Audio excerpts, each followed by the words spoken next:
আসসালামু আলাইকুম রহমতুল্লাহি ওয়া বারাকাতুহু। সম্মানিত দর্শক শ্রোতা, দিনী ভাই ও বোনেরা, আশা করি মহান আল্লাহ তাআলা আমাদের সবাইকে অনেক অনেক ভালো রেখেছেন, সুস্থ রেখেছেন। আলহামদুলিল্লাহ, আল্লাহ তাআলার দরবারে লাখো কোটি শুকরিয়া যে মহান আল্লাহ তাআলা আমাদেরকে শারীরিক মানসিকভাবে সুস্থ রেখেছেন, হায়াতের জীবন দান করেছেন, সৃষ্টি শ্রেষ্ঠ জীব আশরাফুল মাখলুকাত হিসেবে পাঠিয়েছেন এবং শ্রেষ্ঠ নবীর শ্রেষ্ঠ উম্মত হিসেবে দুনিয়াতে পাঠিয়েছেন। শুধু তাই নয়, যেই মহান আল্লাহ তাআলা আমাদেরকে রজব পর্যন্ত হায়াতকে বাড়িয়ে দিয়েছেন, সে আল্লাহ তাআলার দরবারে শুকরিয়া আদায় করছে আলহামদুলিল্লাহ। এবং লাখো কোটি দরুদ সেই রাসূলের উপর, যেই রাসূলকে সৃষ্টি করে মহান আল্লাহ তাআলা এই উম্মতের মর্যাদা বহুগুণে বাড়িয়ে দিয়েছেন, যিনি ছিলেন সাইয়্যিদুল মুরসালিন, খাতামান নাবিয়িন, রাহমাতাল লিল আলামিন, এবং যার আলোয় আলোকিত হয়েছে সারা বিশ্ব এবং যার আলোয় আলোকিত হয়েছে আইয়ামে জাহিলিয়াতের যুগ, সেই রাসূলের উপর দরুদ পাঠ করছি সাল্লাল্লাহু আলাইহি ওয়াসাল্লাম। সম্মানিত দর্শক শ্রোতা, দিনী ভাই ও বোনেরা, আমরা ফাদালে কোরআন থেকে অর্থাৎ কোরআন মাজিদের বাংলা অনুবাদ এবং সংক্ষিপ্ত ব্যাখ্যা জানার চেষ্টা করছি। যেহেতু আমাদের মাতৃভাষা বাংলা, স্বাভাবিকভাবে আমরা আরবি ভাষাগুলো সঠিকভাবে বুঝি না। কিন্তু যেহেতু মহান আল্লাহ তাআলা কোরআন মাজিদ আরবি ভাষায় নাজিল করেছেন, এই জন্য আল্লাহ তাআলা কোরআন মাজিদ আমাদেরকে কী কী মেসেজ দিচ্ছেন বা আমাদের কী কী এইভাবে জানাতে চাচ্ছেন, এই বিষয়গুলো আমরা সেইভাবে জানতে পারছি না। যেহেতু জানি না, এই জন্য আমাদের প্রত্যেকের উচিত যে এই বাংলা অনুবাদগুলো বলে নিজেরা দেখা, নিজেরা পড়া এবং যেখানে এইগুলো আলোচনা হয় সেই আলোচনাগুলো আমাদের শোনার চেষ্টা করা। সম্মানিত দর্শক শ্রোতা, দিনী ভাই ও বোনেরা, আমাদের প্রিয় নবী হযরত মুহাম্মদ সাল্লাল্লাহু আলাইহি ওয়াসাল্লাম হাদিসের মধ্যে স্পষ্টভাবে বর্ণনা করে গেছেন, আমি দুইটা জিনিস তোমাদের মধ্যে রেখে যাচ্ছি, যদি তোমরা পরিপূর্ণভাবে আঁকড়ে ধরতে পারো তোমরা নাজাত পাবে এবং তোমরা সফল কাম হবে। আর সেই দুইটা জিনিস হলো আল্লাহ তাআলার কালামুল্লাহ অর্থাৎ কোরআন শরীফ এবং আল্লাহ রাসূলের সুন্নাত অর্থাৎ হাদিস। এই পার্থিব জীবন খুবই ক্ষণস্থায়ী এবং আখিরাত চিরস্থায়ী এবং মৃত্যু সুনিশ্চিত, এবং আমাদের হায়াতের জীবন হলে খুবই সীমিত। আল্লাহ তাআলা কোরআন মধ্যে বিভিন্ন জায়গায় ইরশাদ করেছেন যে এই মানুষের যে হায়াতের জীবন খুবই খুবই অল্প, এবং এই পার্থিব জীবন অর্থাৎ দুনিয়ার জীবন খুবই ক্ষণস্থায়ী এবং আখিরাত চিরস্থায়ী। আর আমরা কবরের যাত্রী বলে, কবরের বাসিন্দা হব আমরা বলে, মৃত্যু আমাদের জন্য কি অবধারিত। এই জন্য আমাদের একেবারেই উত্তম গন্তব্যস্থল বলে আখিরাত অর্থাৎ কবর। দুনিয়াটা আমরা একটা মুসাফিরের মতো, আজ আসি তো কাল থাকবো না। দেখেন, একজন ভাই যখন প্রবাসে জীবনযাপন করে অর্থাৎ দেশ থেকে যখন বিদেশে এইভাবে সে গমন করে বলে, সে যখন টাকা পয়সা অর্থ ইত্যাদি ইত্যাদি কামায়, তখন সে কিন্তু সেটা বিদেশে রাখে না, সে কিন্তু দেশে পাঠিয়ে দেয়, ট্রান্সফার করে। কারণ সে জানে যে একটা নির্দিষ্ট সময়ের পরে আমাকে এখান থেকে আমাকে আবার দেশে ফেরত যেতে হবে। এই জন্য সে যত অর্থ সম্পদ ইত্যাদি ইত্যাদি কামাই করে সে এইভাবে দেশে পাঠায় এবং দেশে সে কিছু একটা করার চেষ্টা করে। অনুরূপভাবে এভাবে দুনিয়াতে আমরা এসেছি বলে, দুনিয়াতে আমরা একটা মুসাফিরখানা। আমরা জানি সকলেই আমরা মুসলমান, আল্লাহ তাআলার গোলাম, যারা আল্লাহ তাআলার মুমিন বান্দা, আমরা সকলেই বিশ্বাস করি যে দুনিয়া থেকে আমাদের আখিরাতে ট্রান্সফার হতে হবে এবং সেখানে যে যাওয়া হবে সেখান থেকে আর ফেরত আসার কোনো সম্ভব নাই, আর সেখানে থাকতে হবে অনন্তকাল। এবং সেখানে যদি আমরা ধরা হই, যদি ব্যর্থ হই বলে, এই ব্যর্থতার কোনোভাবেই বলে আমরা এটাকে কাটিয়ে উঠতে পারবো না।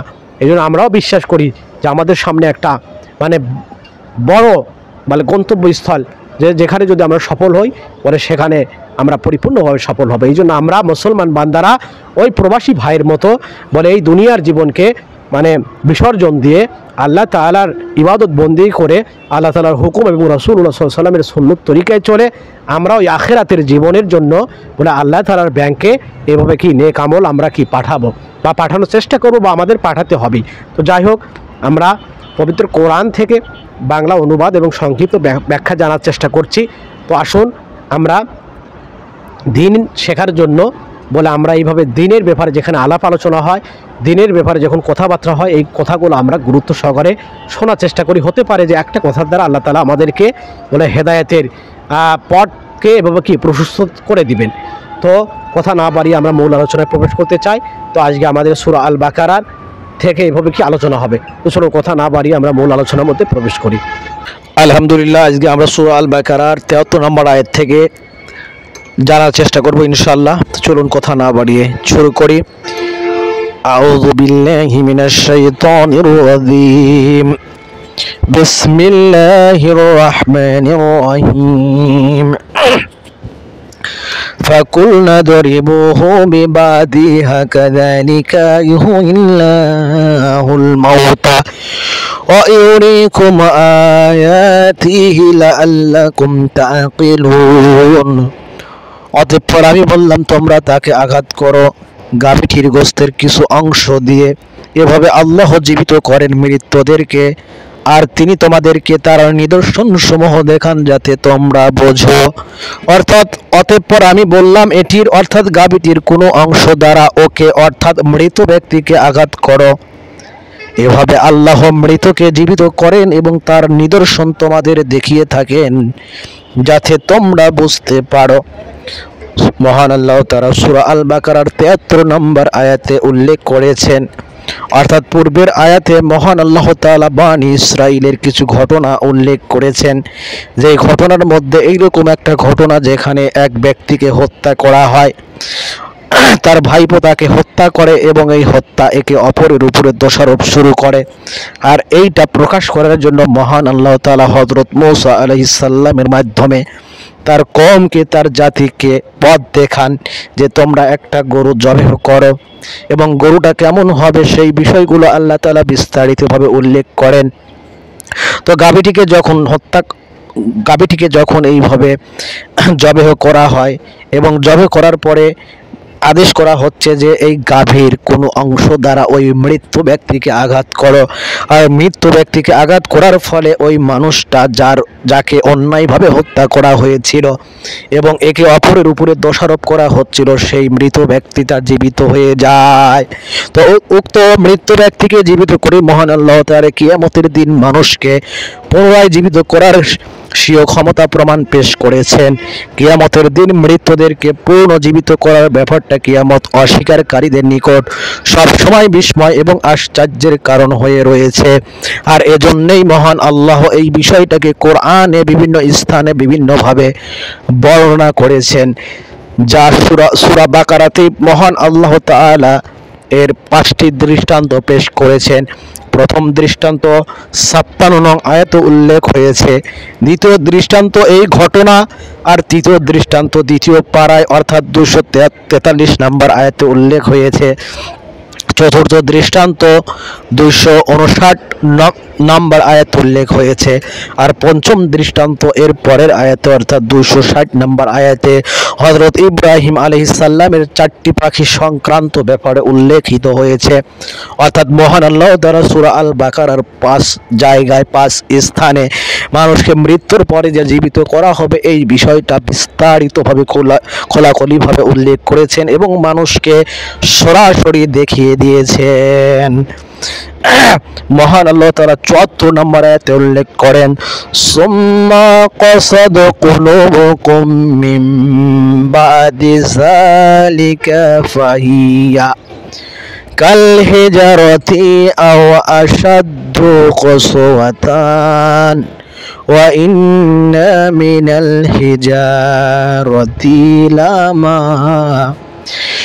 يتفسر منه الأنهار وإن منها لما يشقق فيخرج منه الماء وإن منها لما يهبط من خشية الله وما الله بغافل عما تعملون। অতঃপর তোমাদের অন্তরসমূহ এর পরে কঠিন হয়ে গেল, যেন তা পাথরের মতো কিংবা তার চেয়ে শক্ত। আর নিশ্চয় পাথরের মধ্যে কিছু আছে যা থেকে নহর উৎসারিত হয়, আর নিশ্চয় তার মধ্যে কিছু আছে যা চূর্ণ হয়, ফলে তা থেকে পানি বের হয়। আর নিশ্চয় তার মধ্যে কিছু আছে যা আল্লাহর ভয়ে ধসে পড়ে, আর আল্লাহ তোমরা যা করো সে সম্পর্কে গাফেল নন। অর্থাৎ এরপরও তোমাদের হৃদয় কঠিন হয়ে গেল, তা পাষাণ কিংবা তার থেকেও কঠিনতর। কিছু পাথর এমন আছে যে তা থেকে নদী নালা প্রবাহিত হয়, এবং কিছু পাথর এমন আছে যে বিদীর্ণ হওয়ার পর তা থেকে পানি নির্গত হয়। আবার কিছু পাথর এমন আছে যা আল্লাহর ভয়ে ধসে পড়ে। বস্তুত তোমরা যা করো সে সম্পর্কে সেই সম্বন্ধে আল্লাহ উদাসীন নন। অর্থাৎ বিগত মুজিজাত সমূহ এবং হত্যাকৃত ব্যক্তিকে পুনরায় জীবিত করার এই জলজ্যান্ত ঘটনা দেখার পরও তোমাদের অন্তরে আল্লাহর প্রতি প্রত্যাবর্তনের উৎসাহ এবং তওবা ও ক্ষমা প্রার্থনা করার আগ্রহ সৃষ্টি না হয়ে উল্টো তোমাদের হৃদয় পাথরের মতো কঠিন, বরং তার চেয়ে শক্ত হয়ে গেল। আর হৃদয় কঠিন হয়ে যাওয়া ব্যক্তি এবং উম্মতের জন্য বড়ই ক্ষতিকর। অন্তর কঠিন হওয়া এই কথারই নিদর্শন যে সেই অন্তর থেকে প্রভাব প্রতিক্রিয়া সৃষ্টি হওয়ার যোগ্যতা এবং সত্যকে গ্রহণ করার ক্ষমতা নিঃশেষ হয়ে গেছে। এরপর তার সংশোধনের আশা কম, বরং সম্পূর্ণভাবে ধ্বংস হয়ে যাওয়ারই আশঙ্কা বেশি থাকে।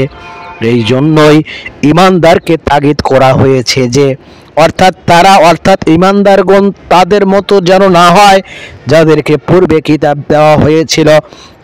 অতঃপর তাদের উপর সুদীর্ঘকাল অতিক্রান্ত হলে তাদের অন্তঃকরণ কঠিন হয়ে যায়, তাদের হৃদয়গুলো কঠিন হয়ে যায়, পাথরের চেয়েও শক্ত হয়ে যায়। সূরা আল হাদীদ আয়াত নাম্বার 16। আর এই আয়াত দ্বারা প্রতীয়মান হয় যে পাথর কঠিন এবং শক্ত হওয়া সত্ত্বেও তা থেকে উপকার পাওয়া যায়। তার মধ্যে প্রতিক্রিয়া সৃষ্টি হয় এবং এক প্রকার চেতনা এবং অনুভূতির শক্তি তার মধ্যেও বিদ্যমান থাকে। যেমন আল্লাহ তাআলা বলেন, অর্থাৎ অধিক জানার জন্য সূরা বানী ইসরাঈলের 54 নং আয়াতের পাদটীকা দ্রষ্টব্য। অর্থাৎ সূরা বানী ইসরাঈলের 44 নম্বর আয়াতে এই বিষয় সম্পর্কে বিস্তারিতভাবে উল্লেখ করা হয়েছে, যা পরবর্তী সময় আসবে ইনশাআল্লাহ। মহান আল্লাহ তাআলা সূরা আল বাকারার 75 নম্বর আয়াতে বলেন, أفتطمعون أن يؤمنوا لكم وقد كان فريق منهم يسمعون كلام الله ثم يحرفونه من بعد ما أقالوه وهم يعلمون। আল্লাহ তাআলা বলেন, তোমরা কি এই আশা করছো যে তারা তোমাদের প্রতি ঈমান আনবে? অথচ তাদের একটি দল ছিল যারা আল্লাহর বাণী শুনত, অতঃপর তা বুঝে নেওয়ার পর তারা বিকৃত করত জেনে বুঝে। অর্থাৎ হে বিশ্বাসীগণ, তোমরা কি এখনো আশা করো যে তোমাদের কোথায় তারা বিশ্বাস করবে, অর্থাৎ ঈমান আনবে, অথচ তাহাদের মধ্যে একদল লোক আল্লাহর বাণী শ্রবণ করত এবং বোঝার পরে জেনে শুনে তা বিকৃত করত, মিথ্যাভাবে মানুষের মাধ্যমে উপস্থাপন করত, ভেজাল মিশাতো ইত্যাদি ইত্যাদি। ঈমানদারদেরকে সম্বোধন করে ইয়াহুদীদের সম্পর্কে বলা হচ্ছে যে তোমরা কি তাদের ঈমান আনার আশা পোষণ করো? অথচ তাদের পূর্বের লোকদের মধ্যে একটি দল এমনও ছিল যারা জেনে শুনে আল্লাহর কালামের শাব্দিক ও আর্থিক হেরফের ঘটাতো। অর্থাৎ আল্লাহ তাআলার কালামের মধ্যে তারা বিভিন্নভাবে ফিতনার সৃষ্টি করত, বিভিন্ন কিছু বাদ দিত এবং নতুন কিছু এর মধ্যে সংযোজন করত।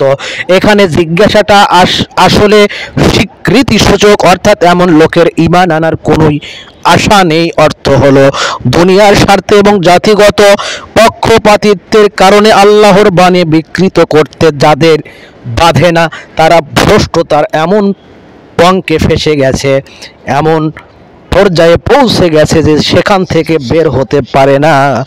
উম্মতি মুহাম্মাদির বহু ওলামা এবং মাশায়েখ দুর্ভাগ্যবশত কোরআন এবং হাদিসের মধ্যে হেরফের ও বিকৃতি সাধনের কাজে জড়িত। আল্লাহ তাআলা এই অন্যায় থেকে আমাদেরকে হেফাজতে রাখুন, যা সূরা নিসার ৭৭ নম্বর আয়াতে বর্ণিত হয়েছে। অর্থাৎ পূর্বেকার কিছু মানুষ যারা ইয়াহুদি ছিল, যারা আল্লাহ তাআলার কালামের মধ্যে বিকৃত করত, অনেক কিছু বাদ দিত এবং অনেক কিছু সংযোজন করত। বর্তমান প্রেক্ষাপটে মুসলমানদের মধ্যে উম্মতি মুহাম্মাদীদের মধ্যেও এমন অনেক আলেম এবং মুফাসসির এবং অনেক আল্লাহওয়ালা আছে যারা এই কিতাবের মধ্যে, এই কালামের মধ্যে হেরফের করে এবং নিঃসন্দেহে তারা বড় ক্ষতির মধ্যে রয়েছে। আল্লাহ তাআলা ৭৬ নম্বর আয়াতে বলেন, ওয়াইযা লাকুল্লাযীনা আমানু ক্বালু আমান্না ওয়াইযা ক্বালা বা'দুহুম ইলা বা'দি قالوا أتحدثونهم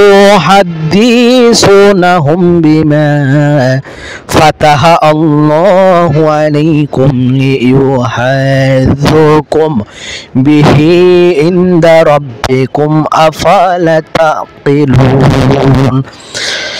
আল্লাহ তাআলা সূরা আল বাকারার ৭৬ নম্বর আয়াতে উল্লেখ করেন, আর যখন তারা মুমিনদের সাথে সাক্ষাৎ করে তখন বলে আমরা ঈমান এনেছি, আর যখন একে অপরের সাথে একান্ত মিলিত হয় তখন বলে তোমরা কি তাদের সাথে সে কথা আলোচনা করো যা আল্লাহ তোমাদের উপর উন্মুক্ত করেছেন, যাতে তারা এর মাধ্যমে তোমাদের রবের নিকট তোমাদের বিরুদ্ধে দলিল পেশ করবে, তবে কি তোমরা বুঝো না? অর্থাৎ আর তারা যখন মুমিন অর্থাৎ বিশ্বাসীদের সংস্পর্শে আসে তখন বলে আমরা ঈমান এনেছি, বিশ্বাস করেছি। আবার যখন তারা নির্ভূত অর্থাৎ নিজেদের দলে অর্থাৎ মুনাফিকদের দলে একে অন্যের সাথে মিলিত হয় তখন বলে আল্লাহ তোমাদের জন্য যা ব্যক্ত করেছেন তোমরা কেন তা তাদের নিকট বলে দিচ্ছ? তারা অর্থাৎ মুসলিমরা যে তোমাদের প্রভুর সামনে তোমাদের বিরুদ্ধে প্রমাণ দাঁড় করাবে, তোমরা কি তা বুঝতে পারছো না? এখানে কিছু ইহুদি এবং মুনাফিকদের মুনাফিকি কার্যকলাপের পর্দা উন্মোচন করা হচ্ছে। এরা মুসলিমদের মাঝে এসে ঈমানের কথা প্রকাশ করত, কিন্তু আপোষে যখন একত্রিত হতো তখন একে অপরকে এই বলে তিরস্কার করত, তোমরা মুসলিমদেরকে নিজেদের কিতাবের এমন কথাগুলো কেন বলো যার দ্বারা রাসূলের সত্যতা সুস্পষ্টভাবে প্রমাণিত হয়ে যায়? এইভাবে তোমরা নিজেরাই এমন হজ্জত তাদের হাতে তুলে দিচ্ছ যে তারা তা তোমাদের বিরুদ্ধে আল্লাহর সামনে পেশ করবেন। তো বর্তমান জামানায়ও এমন অনেক মুসলমান দেখা যায় যারা এইভাবে মুখে মুখে স্বীকার করে অথবা প্রচার করে অথবা তাদের তাদের দৃষ্টিভঙ্গি দেখে বোঝা যায় যে তারা ঈমানদার, পাক্কা ঈমানদার, খাঁটি ঈমানদার, কিন্তু প্রকৃত অর্থে তাদের দিলের সাথে কাজের সাথে তাদের কথার সাথে কাজের কোনো বাস্তবায়ন নাই, আমলের কোনো মিল নাই। যারা এইভাবে আল্লাহ তাআলার সাথে ঠাট্টা বিদ্রুপ করে এবং অনেক সময় মুনাফিকদের যেই ধরনের গুণ, এই গুণগুলো তাদের মধ্যে প্রতীয়মান লক্ষ্য করা যায়। এই জন্য আমাদের প্রত্যেকের উচিত আমাদের দিলকে, আমাদের ঈমানকে, আমাদের আমলকে পরিপূর্ণ খাঁটি করা, একমাত্র ইখলাসী নিয়তে আল্লাহ তাআলার সন্তুষ্টির জন্য প্রত্যেকটা ইবাদত বন্দেগী করা, ঈমানের মধ্যে তাকওয়া রাখা, ঈমানের মধ্যে আল্লাহ তাআলার ভয় রাখা, আল্লাহ তাআলার বড়াই বরত্ব সম্পর্কে বেশি থেকে বেশি আলোচনা করা, ঈমানি আলোচনা শোনা, এর দ্বারা আমাদের ঈমান বহুগুণে বাড়িয়ে যাবে। তো আজকে আমরা সূরা আল বাকারার ৭৩ থেকে ৭৬ নম্বর আয়াত পর্যন্ত জানার চেষ্টা করেছি। তো এখান থেকে শিক্ষার বিষয় হলো যে মহান আল্লাহ তাআলা মানুষকে মৃত্যুর পরে জীবিত করবেন, যার একটা উৎকৃষ্ট জলযন্ত্র দৃষ্টান্ত এই আলোচনার মধ্যে পেশ করেছেন। এই জন্য আমাদের অনেকের মধ্যে এই ধ্যান ধারণা থাকতে পারে অথবা ভুল বোঝাবুঝি থাকতে পারে, অর্থাৎ মৃত্যুর পরে আবার পুনর্জীবন সম্পর্কে, পুনর্জীবিত সম্পর্কে ধোঁয়াশা থাকতে পারে, আশঙ্কা থাকতে পারে। এই সকল আয়াত থেকে স্পষ্ট হয়ে যায় এবং প্রত্যেকটা আশঙ্কা দূর হয়ে যায়। তো আমাদের প্রত্যেকের উচিত মহান আল্লাহ তাআলার প্রতি এবং কিয়ামতের প্রতি এবং মৃত্যুর পরে পুনরায় জীবিত হতে হবে এই সকল বিষয়ের প্রতি পরিপূর্ণভাবে 100 এইভাবে বিশ্বাস প্রতিস্থাপন করা। তো মহান আল্লাহ তাআলা আমাদের সবাইকে সঠিক বুঝদান করুক। ভিডিওটি যদি ভালো লাগে অবশ্যই শেয়ার করবেন এবং পরবর্তী ভিডিও পাওয়ার জন্য আমাদের সাথেই থাকার চেষ্টা করবেন ইনশাআল্লাহ। সবাইকে অসংখ্য ধন্যবাদ। আসসালামু আলাইকুম ওয়া রাহমাতুল্লাহি ওয়া বারাকাতুহু।